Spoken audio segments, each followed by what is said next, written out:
His name doesn't matter, he never had one. He is 3 years old. He is walking at the edge of a clearing in what will one day be called South Africa.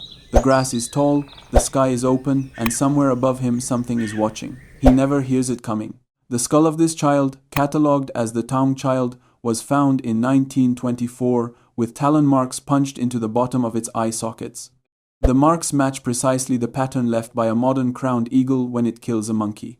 He was not hunted by a lion, not taken by a leopard. He was carried off by a bird. He was not a predator, he was prey. And so were you not long ago. The story of human evolution is usually told as a story of conquest, bigger brains, better tools, the march from hunched, frightened creatures to the dominant species on Earth. And that story is true eventually, but it starts in a very different place. For the first several million years of your family's existence, you were not at the top of the food chain. You were somewhere in the middle, and some days you were near the bottom. The fossil record is unambiguous about this. The bones of early hominins, Australopithecus, Homo habilis, early Homo erectus, carry the marks of animals that ate them. Leopard punctures, hyena crushing damage, crocodile tooth patterns, eagle talon holes. The predators of the African savanna treated your ancestors the way those ancestors treated smaller animals, as food. The paleoanthropologist Robert Brain spent years studying the bone assemblages at Swartkrans Cave in South Africa. What he found changed how scientists understood early human life. The cave was not a home where early humans lived. It was a place where leopards dragged their kills, and mixed in with the bones of antelopes and baboons and other prey animals were the skulls of Australopithecus. Carried there, eaten there, left there. Your ancestors were not the hunters who made the cave their base. They were the prey that got dragged back to it. Now imagine you are not the Taung child. Imagine you are his father. You are an early hominin living approximately 2.5 million years ago on the open savanna grasslands of southern Africa. You are roughly 1.5 meters tall. You weigh perhaps 40 kilograms. You walk upright, which gives you the ability to carry things and to see over the grass, but it also means you cannot run as fast as most of the things that want to eat you. Your day begins before sunrise because the darkness is not your friend. Things that hunt at night have better eyes than you.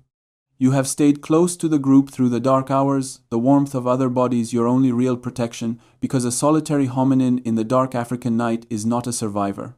With daylight, the group moves. You need water. The nearest waterhole is perhaps 2 kilometers away, and every meter of that journey is a calculation. Where is the long grass? Where would a lion wait? Is there a shape near those trees that wasn't there yesterday? You travel in a group of perhaps 15, not because you like each other, though you do, but because numbers are the only defense you have.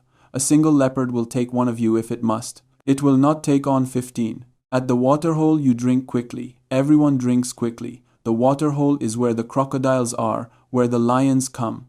Where everything that hunts comes eventually, because everything that needs to drink will come here, and the hunters know this better than the prey does. You drink. You leave. A member of your group is lagging behind today, a young female who hurt her ankle yesterday. You glance back at her. You slow down. The group slows, not from sentimentality. Because losing a group member reduces everyone's safety by a calculation that doesn't require language to understand. By midday, the sun is at its worst and you have found some shade. You are eating whatever you could find this morning, some roots, some insects, a small dead lizard that something else killed first and you took from it when you could. You did not hunt that lizard. You scavenged it. Hunting is expensive. Hunting means running, and running means noise, and noise means everything within a kilometer knows where you are. You are not a hunter yet, not in the way your distant descendants will be. You are, most days, a forager with opportunities. The line between what you kill and what kills you is thinner than any story about human dominance has ever admitted. In the afternoon, something happens that will become the oldest fear in your nervous system. A shadow crosses the grass too fast to be a cloud. Everyone freezes, not because someone decides to freeze, because the part of the brain that processes that specific shadow, that specific speed, that specific silence before it, fires before thought is possible. Every hominin in the group drops into the grass simultaneously. Children pulled down by adults, sound swallowed, breath held. The eagle circles once, twice, then banks away toward something else. You breathe again. Your hands are shaking, not from cold. From a chemical your body flooded you with in the half second between shadow and stillness. A chemical that is still in you right now, that you still release when something moves too fast in your peripheral vision. That has never stopped working because the thing that needed it never fully went away.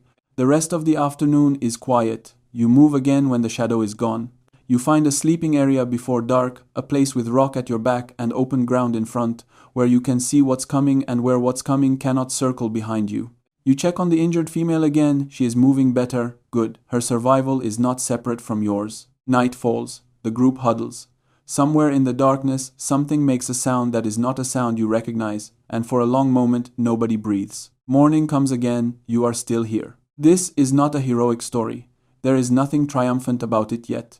It is just survival, repeated every single day for thousands of generations by creatures who were genuinely afraid of the sky. Here is the thing about being prey that almost no account of human evolution bothers to mention. It made you. The oversized group behavior, the constant checking of faces to read threat and intention, the involuntary freeze response, the way your heart rate spikes when something moves suddenly in your peripheral vision, the deep discomfort of being alone in an open space at night, the social bonding that happens almost automatically when people share a dangerous experience together, none of these are glitches.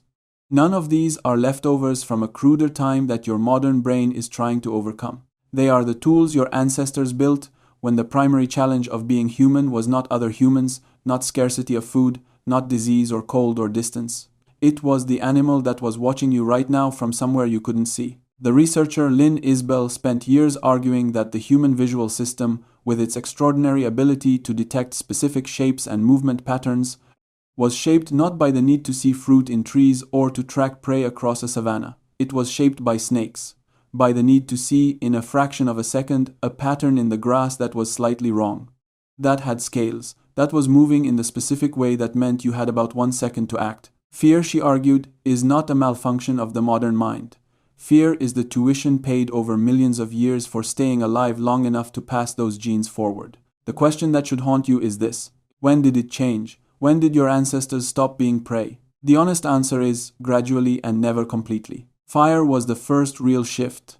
A predator that can be deterred by fire is a predator that can be managed. The darkness, which had always belonged to the things with better night vision, became something that could be pushed back. Not far, but far enough. Tools were next, not for hunting originally.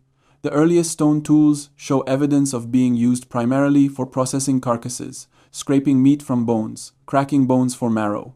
Your ancestors were not making these tools to kill. They were making them to get more out of what something else had already killed. Efficient scavenging before ambitious hunting. And the social bonds.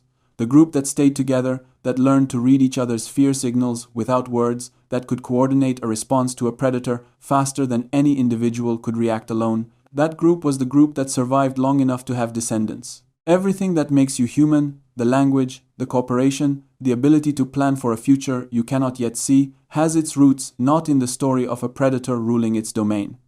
It has its roots in the story of a prey animal that was smart enough and social enough and scared enough to turn its vulnerability into something no predator had ever encountered before. Not strength, not speed, not fur or venom or claws.